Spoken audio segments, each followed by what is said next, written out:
Thank you. questions that come. Jazakallah. Yeah, thank you. Okay. بسم الله الرحمن الرحيم الحمد لله رب العالمين والصلاة والسلام على محمد وأهل بيته الطيبين الطاهرين اللهم صل على محمد وآل محمد وعجل فرجهم. So we were talking about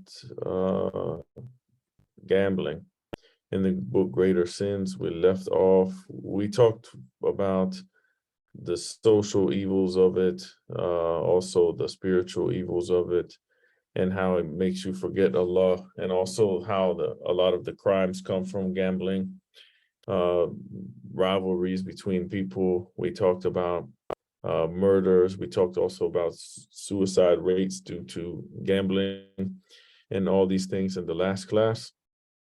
And we mentioned where Allah says, he tells people to stay away from gambling, and then he says, will you not then desist? Like, will you not then stop after we've shown you into the ill effects of gambling? We've told you about the prohibition of gambling. Will you still continue to do it despite all the warnings that you've had?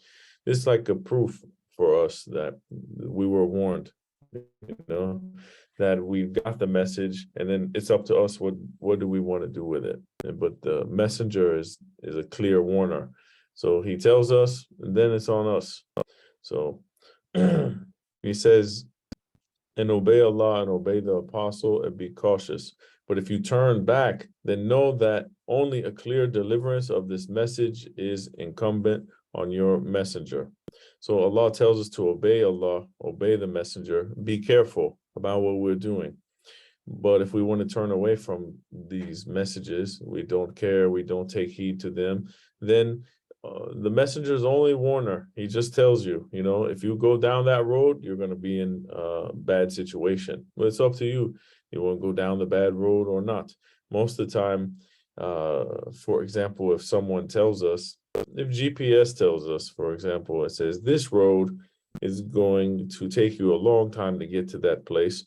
There's construction, there's police, there's all sort of things, big accident on this road. Or we can take you another route that's very nice, very scenic, good route, and you can save some time and go this way. Most people automatically will say, okay, I'm going to take the best way, and they don't want to go down the road when someone's already warned them that there's an accident down there. But when it comes to ahkam, or when it comes to religious rulings, we get all the warnings. This says, if you do this, it'll be a bad ending for you. But what do? We say, no big deal. We're going to just do it anyway. So we have to be cautious and obey Allah, obey the messenger. They know what is best for us. So he says, the author says, in this way, the argument is completed. Now, a person cannot say that they have not been warned. So he's going to talk now about some different types of gambling. He said there's a universal agreement among mujtahideen, the scholars, that articles normally used in gambling should not be played with, even if one is not gambling. As I said again, this goes back, we have to refer back to the marja. So whoever you follow, you need to refer to their rulings on this. This is the author's rulings. The tradition mentioned previously, which states that one who touches chess is like one who smears his hand in pork, continues. On a side note, we say about this, we talked about a little bit in the last class about chess. It says here that we covered this. Okay, last class I read those rulings from Ayatollah Sayyid Sistani and Ayatollah Sayyid Taqi Mudarrisi. So I'm not going to repeat them here because we did it in the last class. So he says the prayers, this the narration continues. The prayers of chess players are not valid till they wash their hands after the game. And this next line is very strong prohibition, and to make one look at the severity, because people look at this thing, it's not a big deal, this is a game.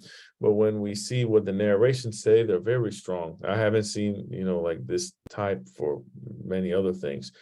But he says the prayers of chess players are not valid till they wash their hands after the game. And to watch the game of chess is like looking at the genitals of one's own mother. So we see like the severity of the strong, tone of the narration. Other narrations continue. That was in Wasal Shia. And he says, Imam Sadiq alayhi salam, on being inquired concerning chess, he replied, leave the preoccupations of the fire worshippers to them. That is, Muslims should not go near the chess. Another narration from Imam Sadiq alayhi salam says, do not approach chess.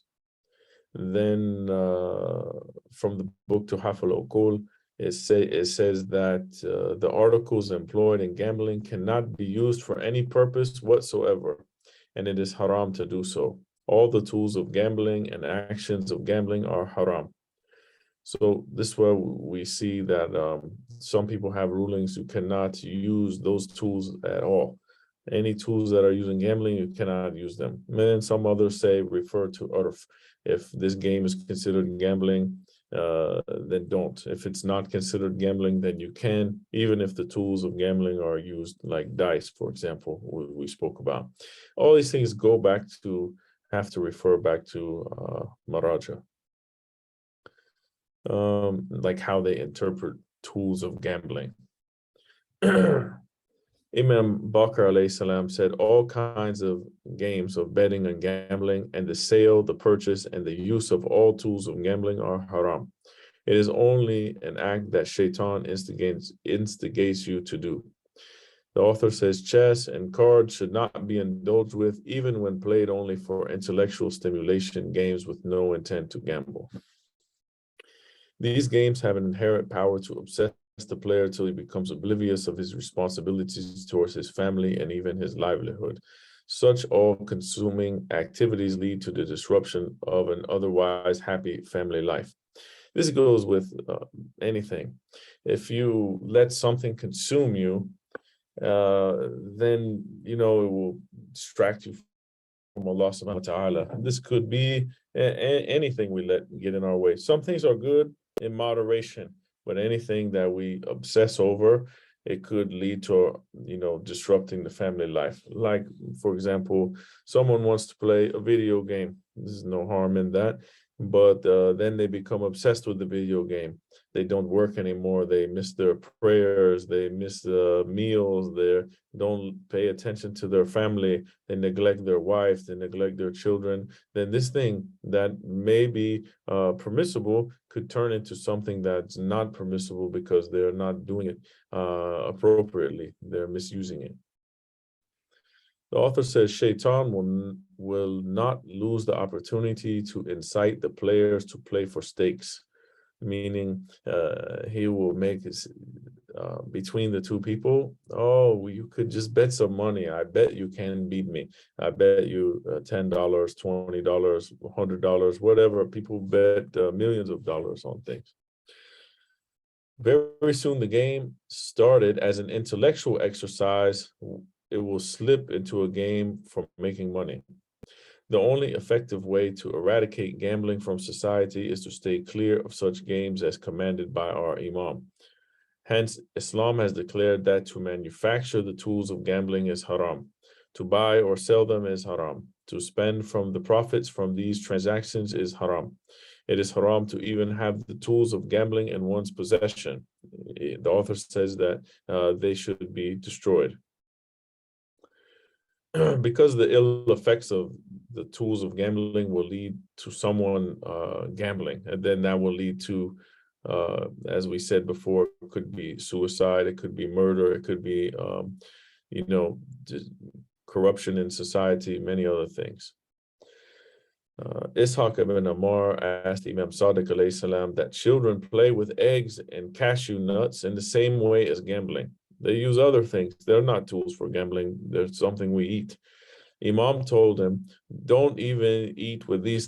Don't even eat with these things. So He shows the strong prohibition against gambling, even with other things that are not normally used for gambling. There's some food items, he said, don't even eat those things because they were used in a haram way. The following verse of the book ordains the income of gambling to be haram, and it makes it wajib on the person who wins to give back that money to the person who lost it. Allah says in Surah An-Nisa, ayat 29, O you who believe, don't devour your property among yourselves falsely. He says, we know from the above discussion that to play with articles used in gambling, even without betting, is haram. To sit and watch the game is also haram. He says that we need to practice nahi anil munkar, to forbid the evil, which would make it wajib on us to leave that place where people are gambling. If it will have an effect, we should definitely do that. If someone, that's with anything. For example, someone starts backbiting, we should leave that area, then they will force them, most likely they will stop. They say, oh no, I won't do it, I'll change the subject, and then you can go back. Or someone's drinking, you leave. It will make them uncomfortable that you left. They will maybe become embarrassed, and then they realize what they're doing, and it might make them stop. So it's a form of forbidding the evil. He says it's mustahab that if perchance our eyes fall upon an article of gambling, that we should remember Imam Hussein alayhi salam and curse Yazid lanatullah alayh. Because we have narration that after the battle of Karbala, well, the narration is mentioned here in the book. So he says that it's reported from Imam Rida alayhi salam. At the time, the blessed head of Imam Hussein ibn Ali alayhi salam was carried to Sham. Yazid la'natullah alayh started to eat and drink barley wine. Let's just mention the brackets is like beer. What we have today is we call it beer. He said, so he started drinking beer with his friends. After the meal, Yazid ordered the head to be kept in a plate, like they call it salver, but like a tray, and placed it at the foot of his throne. A chessboard was spread out, and the cursed Yazid sat down to play chess. During the game, he ridiculed Imam Hussein, his father, his grandfather. This man is claiming to be Muslim is ridiculing Rasulullah sallallahu alaihi wasallam. It shows his true colors, who he really was. Whenever he won a game of chess, he used to take hold of the barley wine and drink 3 glasses of it. Then he used to pour the remaining wine in that tray on the head where Imam Hussein alayhi salam was. He would pour this in that tray. Imam Rida alayhi salam continues, he says, whoever is our Shia, he must abstain from beer, barley wine, and chess. And one who sees this beer or chess must remember Imam Hussein alayhi salam and send blessings on Imam Hussein and curse on Yazid and the progeny of Yazid. He says, if a Shia does this, Allah Almighty will forgive all his sins, even if they are more than the stars. This is mentioned in Uyun al-Akhbar al-Rida from Sheikh al-Saduq, rahmatullah alayh. He said to lay bets with articles not usually used in gambling is also haram, because you're taking something halal and you're using it in a haram way. He says there's exceptions for this, which are archery and horse racing. To the extent that it's permissible, this gambling is permissible. These exceptions are due to narrations and also other reasons we'll mention here, but it's only for those people who are participating in the sports, not those people who are looking at the sports, not the people in the stand saying, I bet on horse number 3 and I bet on horse number whatever 5, and they gamble on that. It's for the people who are actually participating, like they are riding the horse, or they are the ones shooting the arrows in archery. And apart from these two, it's haram to bet in any other competition. He says, for example, boat racing or weightlifting or lancing with the spears and the swords and these other things. He says the income of the participant who wins in this bet is haram, and he has to give that money back to his opponent that he beat. He said it's permissible for participants, not for the spectators, in horse racing and archery to bet with themselves, as we just mentioned. He said the winner rightfully has, he can keep that amount that he wins. And Islam has permitted these two competitions because these sports contribute to the capabilities of a warrior. And the Muslim who is well versed in these is better to challenge his enemies. And these things are mentioned in the books of fiqh, the rulings and things like this. So they have narrations for those two, and that's why we have exception for those two. He says that Shahida Thani mentions in his book and brings the unanimous, they have ijma from the mujtahideen, the consensus. Also, they have three traditions in a book called Al-Wafi, and the narrations from Imam Sadiq alayhi salam that say that except for horse racing and archery, whenever a game is played for gambling or stakes or betting, then the angels become infuriated and they curse those people who place those bets. Also, Rasulullah sallallahu alaihi wasallam said that the angels are present when a competition of horse and camel racing or archery is held. Except for these, every competition is gambling and also haram. So we also have other narration, from Rasulullah sallallahu alaihi wasallam that he said, the Holy Prophet has prohibited all types of competitions except those three: horse racing, camel racing, archery.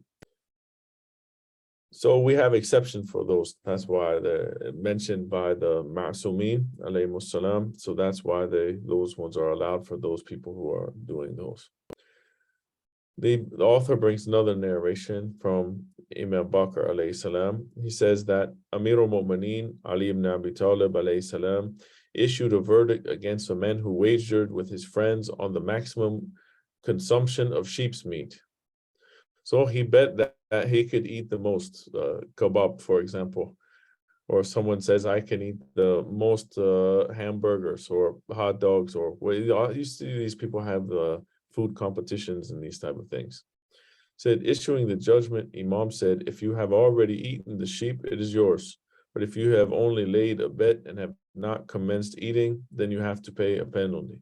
This penalty is equal for all of the participants and has no connection with whoever ate more or less. However, he refrained the loser to bear any loss of money. The one who ate the least and lost the bet will not incur any loss because the bet is invalid. So the Imam tells us even these things are not permitted to bet for money or items, something where you gain something from that thing. Imam Bakr alayhi salam concludes that narration that Imam Ali alayhi salam has decreed this type of deal to be haram. Also, Jabir reported from Imam Bakr alayhi salam, who quoted back to Rasulullah sallallahu alayhi wa alayhi, every competition is gambling, where the loser has to pay a certain amount, even if it consists of a cashew nut or something else small. So this is the definition of the gambling. Every competition where the loser has to pay a certain amount of something, whether it is small, whether it is big, whether it is a favor, whether it is money or a shirt or a cup or whatever it is, where there's a wager involved, if the loser has to pay, this is gambling. To employ any article for the purpose of taking bet is gambling, even if such an article is not generally associated with gambling. So any sort of these things where we need to pay something, if for the loser has to pay, we should abstain from this to be safe and to it's not worth risking anything, even if someone says, oh, there's no harm or this type of thing. It's better just not to do it and stay away from those things. He said there is some difference of opinion among the mujtahids, the scholars, regarding the games of competition that neither use the tools of gambling nor are played with stakes. He says most of the jurists consider such competitions to be haram. Al-Mahalli, rahmatullah alayh, he says that competition is not permitted even if the loser may not have to pay anything. That is unanimous verdict of the scholars. So some scholars, they had that opinion before, that the games of competition where they didn't use tools of gambling and there was no money involved, they still didn't do those things. This is an opinion from before. Al-Mahalli also states because they could cause some other problems, as we mentioned, maybe because it causes enmity or rivalry or something doesn't come good out of that. So they held that opinion.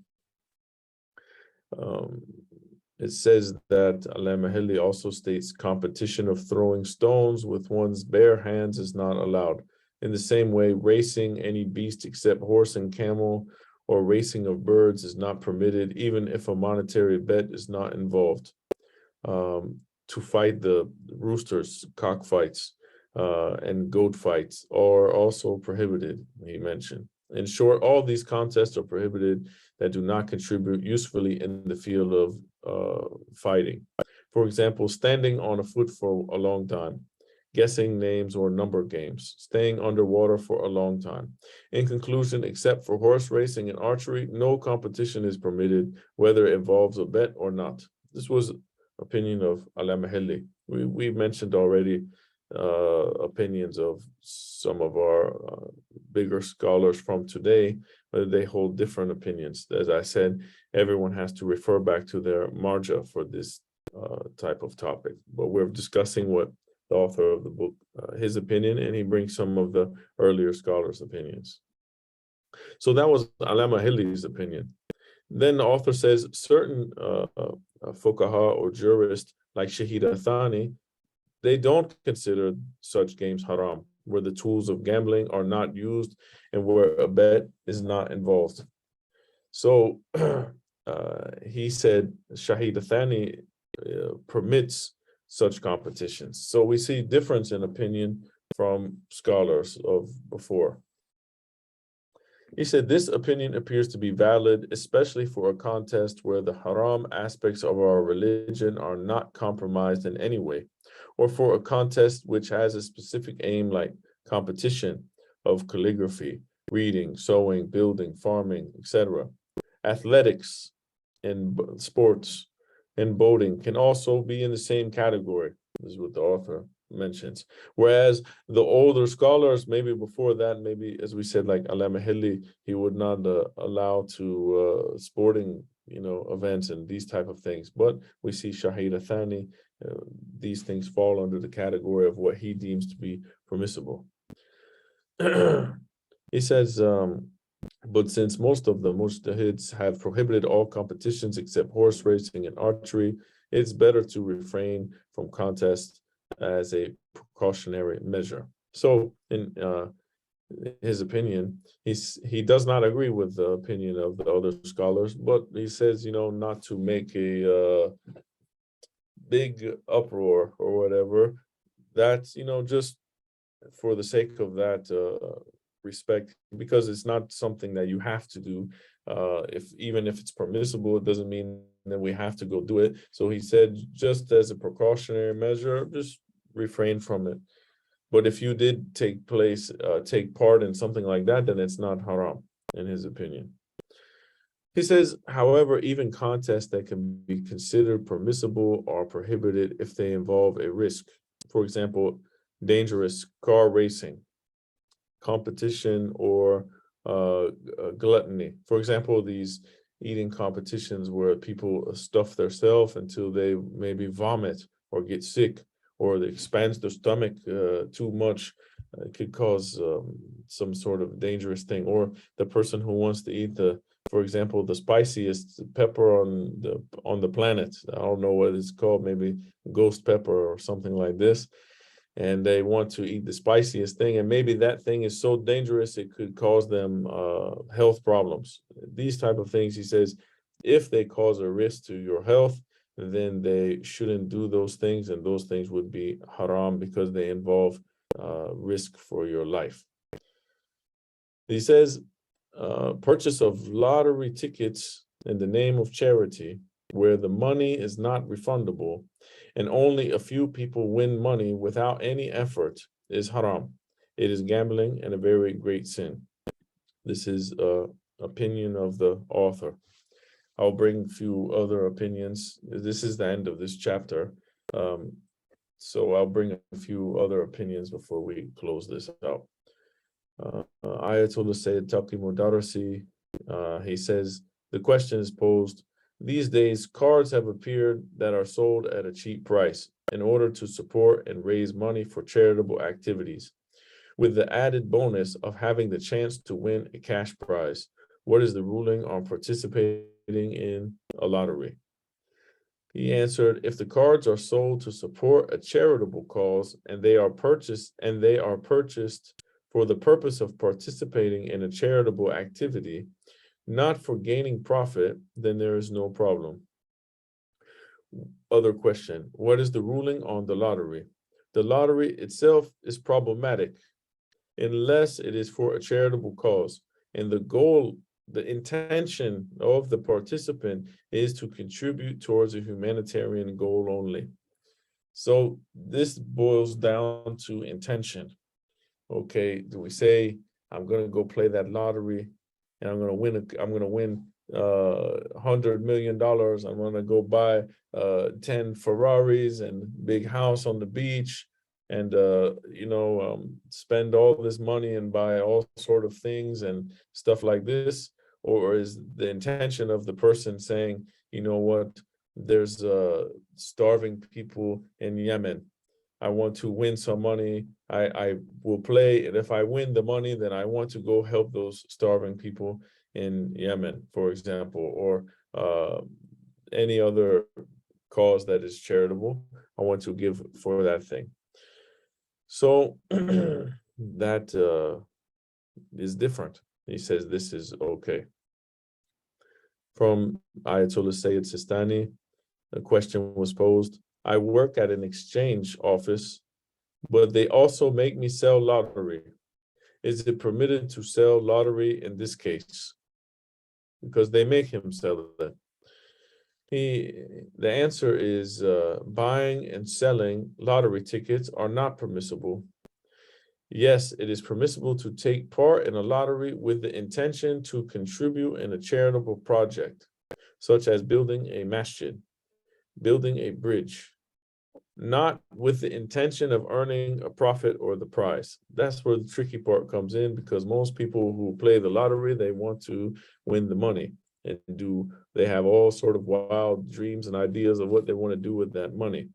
But if you are playing that lottery in order to do good with that money, do dawah, for example, to teach people about Imam Hussein, to build a school or a house or a hospital or a bridge or road, or help people build wells in their villages overseas where they can get clean water, or these type of things, then in that case it's permissible. So it boils down to the intention of the person who's playing.